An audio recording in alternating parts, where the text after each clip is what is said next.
At 46, Ada Merrow owned nothing in the whole gray world but the wool shawl knotted at her throat and $4 silver tied into its corner, and both of those were only hers because no one had thought them worth the taking.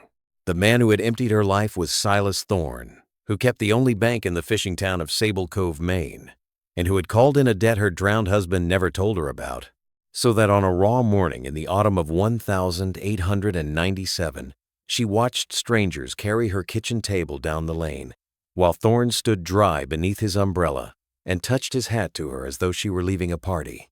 With her $4, she did the one foolish thing the town would talk about for a week. She walked to the salvage auction on the public pier and bid on the sunken fishing trawler, the Gray Gull, a rotted, half-drowned wreck listing against the pilings that nobody else would so much as look at. And she bought it for $4 because hers was the only hand that rose. What Ada did not know, what none of them knew, was that something had been sealed inside that ruined hull years before, waiting in the dark below the waterline for a patient woman who understood how boats are truly built, something that would not only lift her from the mud, but give a forgotten town back everything it had lost. Settle in, and let us tell you the story of Ada Merrow. If you are watching tonight from a place the world has quietly written off, a town or a house or a stretch of your own life that others have stopped bothering to see, tell us where you are in the comments, because this story was made for you. To understand why a grown woman would spend her last coins on a drowned boat, you have to understand the man who raised her, and you have to understand the little gray shed at the head of Sable Cove, where Ada learned everything that would one day matter. Her father was Cornelius Merrow, and he was a boatwright, which in that country meant he was a kind of priest of wood and water, the man to whom the fishermen brought their sick vessels the way other men bring their sins to a confessor. From the time Ada could walk, she lived among the smells of his trade, the pine tar and the oakum, the sweet green scent of fresh-cut cedar and the sharper bite of the caulking iron warming by the stove. And she learned that a boat is not one thing but 1,000 secrets fitted together so cunningly that the sea, which wants nothing so much as to come inside, is kept forever waiting at the door. Her father had no sons, and rather than mourn that lack, he simply handed his daughter the mallet, and she took to it the way some children take to music. By the age of 12, she could tell a sound plank from a soft one by the note it gave under her knuckle. By 15, she could read the whole history of a hull the way a doctor reads a body, knowing where it had been strained, where it had been badly mended, where a former owner had hidden a cheap repair under a coat of good paint and hoped no one would ever knock. "Show me an honest boat," her father used to say, spitting a curl of shaving from his lip, "and I will show you a builder who was not ashamed of what he did in the dark, in the parts no buyer will ever see." It was a lesson about wood, but Ada understood even as a girl that it was also a lesson about people, and she carried it in her hands and in her heart for the rest of her days. Her mother, Delphine, gave her the other half of what she was. Delphine mended nets on the porch with a wooden needle worn smooth as a knuckle, and she had a saying for everything and a plate for everyone, so that no traveler ever passed the Merrow door hungry, and no widow in Sable Cove ever went a winter without a warm thing that had appeared quietly on her step. From her mother, Ada learned that generosity is not a grand gesture, but a habit, a small, stubborn practice you keep even when you have little, especially when you have little, because a town is only ever as strong as the invisible net of small kindnesses strung between its houses, and a net, her mother said, is nothing but a great many small knots that refuse to let go of one another. Ada learned to tie those knots with her fingers and, later, with her whole life. She grew into a tall, plain, capable woman with sawdust under her nails and a laugh that surprised people. And though she never had children of her own, she was aunt to half the cove, the one the boys ran to when a skiff sprang a leak, and the one the mothers trusted to sit up through a fever. When she married Tom Merrow, a distant cousin who kept the name, a gentle giant of a fisherman with a fondness for old songs, the two families' names became one, and the town said, with the certainty of small towns, that nothing bad could ever come to a woman so useful and so kind. The town was wrong, but it was not wrong about who she was, and who she was would be the whole difference in the end. The fall, when it came the way it so often does, not as one great blow, but as a slow tide that draws back all at once and leaves you standing on ground you thought was sea. First, it was the fish. For 3 seasons, the great schools that had fed Sable Cove for 100 years thinned and scattered, driven off by cold currents no one could explain, and the fishermen went out at gray dawn and came back at dark with half-empty holds and faces like closed doors. Then it was the bank, for Silas Thorne had come to the cove 10 years before with soft hands and a soft voice and a way of appearing at a man's elbow in his worst hour, with a loan already written out. And one by one, the families of the cove had signed his papers to keep their boats in the water and their children in shoes, never quite reading the small hard clauses that waited at the bottom like rocks under a smooth swell. And then it was Tom. On a night in March, when the barometer fell like a dropped stone, Tom Merrow took the boat out anyway, because a man who owes Silas Thorne cannot afford to stay ashore. And the storm that came up off the banks that night took 11 men from Sable Cove and gave back only 3. And Tom was not among the 3. They never found him. Ada stood on the pier for 2 days in the wind with the other widows, watching the gray water bring in oars and hatch covers and a single boot, and when at last she went home, it was to a house that had, she would soon learn, already stopped being hers. For the debt did not drown with Tom. The debt swam ashore and knocked on her door in Silas Thorne's polished shoes. It turned out that Tom, proud and ashamed and trying to shield her, had borrowed against the cottage twice over to keep the boat running through the lean years, and that Thorne held every scrap of it, and that the sums, compounded by the small hard clauses, had grown into a figure Ada could not have paid in 3 lifetimes of mending nets. She begged for time and was granted a winter. She took in washing and sewing and sat up by a guttering candle doing sums that never came right.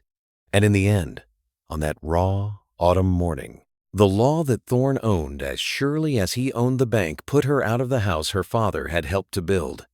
The cruelest part was how ordinary it was. There was no shouting. Thorne was unfailingly polite. He even offered her, in that soft voice, a position keeping house in his own great home on the hill. And when she looked at him and did not answer, he smiled, as though her silence were merely quaint. And he said that pride was a luxury for women who could afford it. He touched his hat. He wished her well. And Ada Merrow walked down the lane with $4 and a shawl and the terrible clean feeling of a person who has lost so much that she has, at last, nothing left to be afraid of. It was that fearlessness, more than any plan, that carried her feet to the salvage auction 3 days later. The cove held such auctions when the town seized a wreck for the harbor dues owed on it. And the Gray Gull had owed for years. She had been a fine trawler once, a broad-beamed, deep-hulled workhorse built up the coast in a yard with a good name. But she had gone down at her own moorings one black night 11 years past, with her old owner aboard, a close, sour man named Ephraim Loomis, whom the town had never warmed to. And after they raised her enough to keep her from sinking outright, she had simply been left, chained to the far pilings, filling and draining with the tides, her deck green with weed and her cabin, a nursery for gulls. Everyone agreed she was fit for nothing but firewood, and even as firewood she was a poor bargain, being sodden through. So when the auctioneer, a bored man with a cold, gestured at the listing rack and asked for bids as a formality before writing her off, the little crowd of idlers laughed. And it was into that laughter that Ada raised her hand and said, clearly, $4. The auctioneer blinked. He asked if she was certain. She said she was. And because no other hand rose, and because the town rather enjoyed the spectacle of the widow Merrow buying a grave, the Gray Gull passed, for $4 silver, into the ownership of the one person in Sable Cove who could look at a ruined hull and see not an ending, but a question that had not yet been answered. She moved aboard that same evening. And here we must tell you plainly that it was a wretched place to live. The cabin that still stood above water leaned like a drunkard. The bunk was furred with mold, and at high tide the sea came muttering up through the lower boards, so that she slept in the driest corner with her boots on. But Ada had grown up in a boatyard, and where the town saw rot, she saw work, honest work of the kind her hands had missed. And on the very first morning she began, because she could not help it, to sound the hull. She went along the inner planking with her father's old caulking mallet, which was the one tool she had thought to save, tapping and listening, the way she had done 10,000 times as a girl. And the boat sang back to her, its long, sad song of neglect. Hollow here, where the wood had gone. Dead there, where the water stood behind it. She meant only to learn what she had bought. She did not expect the boat to lie to her. But somewhere below the waterline, deep in the after part of the hold where the old ballast stones were heaped, the mallet came down, and the note that answered was wrong. It was too solid. That was the thing that stopped her hand and made the hair rise on her arms in the cold. A hull that age, that waterlogged, should have answered soft and hollow everywhere below, a sponge of tired wood. But here, behind the ballast and below the sole, the sound that came back was the hard, bright ring of good dry timber of a wall that the sea had never touched. Ada knelt in the muck with her lantern hissing, and she tapped a slow, careful line, left and right, up and down, listening the way her father had taught her. And beneath her knuckles, there took shape the unmistakable outline of a thing that had no business being there. A compartment, framed and sealed, set into the afterhold of the Grey Gull, where the builder's plans would have shown nothing but curved ribs and open bilge. She sat back on her heels. She thought of her father's words about honest boats and builders, unashamed of what they did in the dark, and she understood, with a slow, cold thrill, that Ephraim Loomis had been ashamed of something and had hidden it exactly where no buyer would ever knock, except that Loomis had never reckoned on a buyer who had been raised to knock everywhere. It took her 3 days to open it, working at the ebb when the water fell away, and she did it as her father would have wished, not smashing but coaxing, finding the cunning line of the seam beneath its skin of pitch and prying the panel free whole. When at last it swung open on its hidden iron hinges, a breath of dry, close, ancient air came out at her, air that had been shut away from the world since before Tom died, and she leaned in with her lantern and saw that the hidden room for it was a low-ceiled chamber the size of a large closet, the tarred watertight on every surface with a craftsman's care, was not empty. There was an oilcloth bundle. There was an iron strong-box, small and heavy, green with age. And there was, tacked to the inner wall where a man might see it every time he crawled inside, a single sheet of paper gone brown at the edges, covered close in a cramped and desperate hand. Ada Merrow, who had told herself for years that she wanted nothing, knelt in the belly of a wrecked boat and found that her hands were shaking, and she took the paper down first, because whatever else a woman raised by honest people wants, she wants, before anything, to know the truth. The letter was from Ephraim Loomis, and it was, she realized as she read it by the failing light, a confession and a last will and a plea all knotted into one, written by a frightened man in the weeks before he drowned. Loomis had not been the town's friend, that was true, but he had been its treasurer once, in the days when the fishermen of Sable Cove had banded together into a cooperative, a common fund into which every family paid a share of every good season, so that in the lean years no one would be at the mercy of any single lender, so that no one, Loomis wrote, would ever have to sign the small hard clauses of a soft-handed man. The cooperative had held the deeds to 1/3 of the cove's boats and cottages free and clear, held them in trust for the families, and it had held its wealth in gold and in bonds. And Ephraim Loomis, sour and solitary and honest to the marrow, had been its keeper.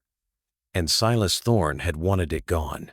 A cooperative that lent to its own members at no interest was a wall between Thorne and everything he meant to own, and so Thorne had set about breaking it the way he broke everything, quietly, with paper. He had forged, Loomis wrote, a set of documents purporting to show that the cooperative's fund had been squandered and lost through Loomis's own mismanagement. He had spread the tale so cleverly through the cove that the families, ashamed and frightened, had come one by one to believe their common savings gone, and had turned, each alone, to the only lender left standing, which was Thorne. But the fund was not gone. Loomis had seen the ruin coming and had done the last honest thing left to a hated man. He had gathered the cooperative's true treasure and its deeds and its real accounts, and he had sealed them inside the afterhold of his own trawler where Thorne would never think to look, and he had meant to raise the town and prove the fraud, and then, before he could, on a black and windless night when no honest sea would have troubled a moored boat, the Grey Gull had filled and gone down with Ephraim Loomis inside her, and the town had shrugged and called it the drink or the damp, and Silas Thorne had touched his hat and gone on quietly buying the cove. Ada opened the strongbox with the small key Loomis had described, taped behind the letter as he had promised, and there in the lantern light lay the proof of every word, the cooperative's gold, coin on coin, more money than she had ever seen or dreamed of, dulled but bright at the edges where her thumb rubbed it, and beneath the coin, wrapped against the damp, the ledgers in Loomis's cramped, honest hand showing every payment every family had ever made, and the deeds to cottages and boats, and the very key itself, held free and clear in the name of the people of Sable Cove, families she had known all her life, widows now bent under Thorne's mortgages for homes they had, in truth and in law, already owned outright for 20 years. And there, folded among the deeds, brown and terrible, was the sheaf of forged papers Loomis had somehow gotten hold of and hidden as evidence, the false accounts in Thorne's own careful hand, the seed of every lie the town had swallowed. Ada Merrow knelt in the dark hold, with a fortune in her lap and a fraud in her hands, and she understood at last the full shape of the thing that had been done to her cove, and to her husband, and to her, and she understood, too. And this is the part that matters, that the money in the box was not hers. It had never been Loomis's to keep, and it was not hers to spend. It belonged to a net of small knots strung between houses, to the widows and the boys and the mothers who had trusted one another before a soft-handed man taught them not to. And she made her plan there on her knees, and it was not a plan for herself at all. She should have known she could not move in a town that small without the current carrying word to the man who owned the tide. She had begun, quietly, to make inquiries asking the old lawyer up the coast in Rockland how a forged deed might be proven, asking the widow Pell whether she still had the papers Thorne had made her sign, and inquiries in Sable Cove ran downhill to the bank like rainwater. Silas Thorne came to the pier on a bright, cold morning, stepping around the fish guts in his polished shoes, and he stood on the quay looking down at Ada, where she worked on the Grey Gull's deck, and he smiled his soft smile and told her that he had heard she was living aboard her purchase, and that he thought it a tragedy for a woman of her gifts to end her days in a wreck, and that his offer of a position in his house still stood. Ada straightened, mallet in hand, and looked at him for a long moment, and something in her steadiness made his smile thin. He changed his voice then. He said that the wreck was a hazard to the harbor, that as the town's principal creditor he had an interest in its safety, and that he had already spoken to the harbor master whose own mortgage he held about having the dangerous derelict condemned and towed out and burned to the waterline before the winter storms drove her into the good boats. He gave her a week. He said it kindly, the way he said everything, and the kindness was the cruelest thing about him, and as he turned to go he added, almost gently, that a wise woman knew when a thing was finished, and that some boats, like some people, were simply not worth saving. He did not know what she had found, but he knew, with the animal sense of a predator, that the widow Merrow had stopped being afraid, and men like Silas Thorne cannot abide a person who has nothing left to lose. Ada had 1 week, then, to raise the dead. She could not fight Thorne with his own weapons, for he owned the harbor master, and the sheriff owed him, and the town, taught for 11 years to be ashamed, would not believe a widow shouting from a wreck. So she did the thing her mother had taught her, the only thing that had ever truly worked against the loneliness a man like Thorne manufactured. She strung the net back together, one small knot at a time. She went at dusk, on foot, from cottage to cottage, and she did not shout, and she did not accuse. She sat at kitchen tables, and she laid before each family, quietly, the single deed that bore their name, in Loomis's honest hand, dated and witnessed 20 years before, proving the home they thought they were renting from their debt was their own. She showed the widow Pell the record of every dollar Pell's drowned husband had paid into the fund. She showed old Absalom Crane the deed to the very boat Thorne had seized from him that spring. And one by one, at those kitchen tables, she watched shame turn into wonder and wonder turn into a low-banked anger that was, she knew, the most useful fire in the world. And one by one the families of Sable Cove agreed to do the frightening thing she asked, which was not to riot and not to run, but simply to come, all of them together, on the appointed day, and to stand. She had chosen the day with care, for the old circuit judge came down to the cove but 4 times a year to hold court in the meeting hall, and he was due that very week, a stern, upright man from away named Judge Harmon Vale, one of the few in the county who did not owe Silas Thorne a single dollar. On the morning the Gray Gull was to be condemned and burned, when Thorne came down to the pier with the harbor master and the sheriff and a barrel of pitch and the comfortable smile of a man watching the last inconvenient thing in his life set alight, he found that he could not get near the wreck, because between him and the boat stood the whole of Sable Cove, every widow and every boy and every bent old fisherman, silent and shoulder to shoulder in their Sunday clothes, and at the front of them stood Ada Merrow with an iron strongbox in her arms and Judge Vale at her side. She did not scream her accusation. She simply asked the judge, in a voice that carried across the still water, to examine what an honest man had drowned to hide, and she opened the box on the head of a fish barrel there on the pier in the cold, clear light, and she laid out the deeds and the ledgers and the gold, and last of all the forged papers in Thorne's own hand beside a note he had written her family calling in Tom's debt, so that even a man from away could see that the two were pinned by the same careful, patient devil. The town made its low sound, the sound of a net drawing tight. And Silas Thorne, for the first and last time in the memory of Sable Cove, was seen to have nothing soft to say. What Ada did next was the thing they would tell their grandchildren, and it was the thing that made the difference between a story of revenge and a story of restoration, which are not at all the same story. The gold was a fortune, and it was in her arms, and no one on that pier would have blamed her for keeping enough of it to buy back her father's cottage and to live out her days warm and safe and even rich. She had earned it 100 times in grief. But Ada Merrow had been raised by a woman who believed a town is only as strong as the invisible net between its houses, and she would not be the knot that let go. Before the judge and before them all, she gave the cooperative back to itself. She placed the deeds into the hands of the families that owned them, returning to each widow and each old man the home and the boat that had always in truth been theirs, so that in the space of a single morning half of Sable Cove was lifted clean out of debt. She refounded the common fund with the gold Loomis had died to keep, appointing not herself but a council of the oldest and most trusted to hold it in trust, so that never again would a lean season deliver the cove into a soft-handed man's hands. And for Silas Thorne there was, in the end, exactly the quiet justice the man had always preferred to deal. No mob, no fire, no shouting, only Judge Vale's cold voice ordering him, held for the forgery his own hand had proven. Only the slow machinery of a real court up in the county seat.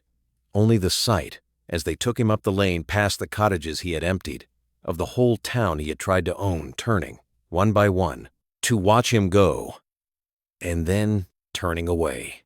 The bank was made to answer for every fraudulent debt it held, and the great house on the hill was sold, and the money of Sable Cove came home to Sable Cove, and Silas Thorne went out of the cove much as Ada had, with little and unregarded, save that she had walked out with her honor and he walked out with none, and the town, remembering its manners even then, did not laugh. At 46, Ada Merrow had owned nothing in the whole gray world but a wool shawl and $4 silver that no one had thought worth the taking, and with those $4, she had bought a drowned and rotted boat that every soul in Sable Cove agreed was fit for nothing but firewood. But she had been raised to knock everywhere, even in the dark, even in the parts no buyer would ever see, because her father had taught her that an honest boat keeps no secrets. It is ashamed of. And her mother had taught her that a town is only ever a great many small knots that refuse to let go of one another. And so the woman the town had written off, buying the wreck the town had written off, had found in its hidden heart the thing that gave a forgotten place back everything it had lost, not because she went looking for a fortune, but because she could not stop herself from listening for the truth, and because when she found it, she understood that its value was never meant for one pair of hands. She lived out her years in her father's cottage, redeemed and warm, mending nets on the porch with a wooden needle worn smooth. And every child in Sable Cove grew up knowing that the widow Merrow was the one run to when a skiff sprang a leak, and that the boat on the $4 was the truest bargain ever struck on that coast, and that some things the world throws away are only waiting, patient in the cold, for the one person willing to knock. Thank you for spending this quiet while with us, and for listening all the way to the end, the way the old cove listened to a boat sing back its secrets. If Ada's story warmed something in you, share it with someone who needs to hear that being overlooked is not the same as being worthless, and that patience and honest hands can raise up what pride and cruelty tried to drown. Before you go, we would love to hear from you, so tell us in the comments, what is a time you found real value in something or someone that others had written off? A thing you refused to give up on when everyone told you to let it burn? We read every one, and we hold them gently. Until next time, stay close.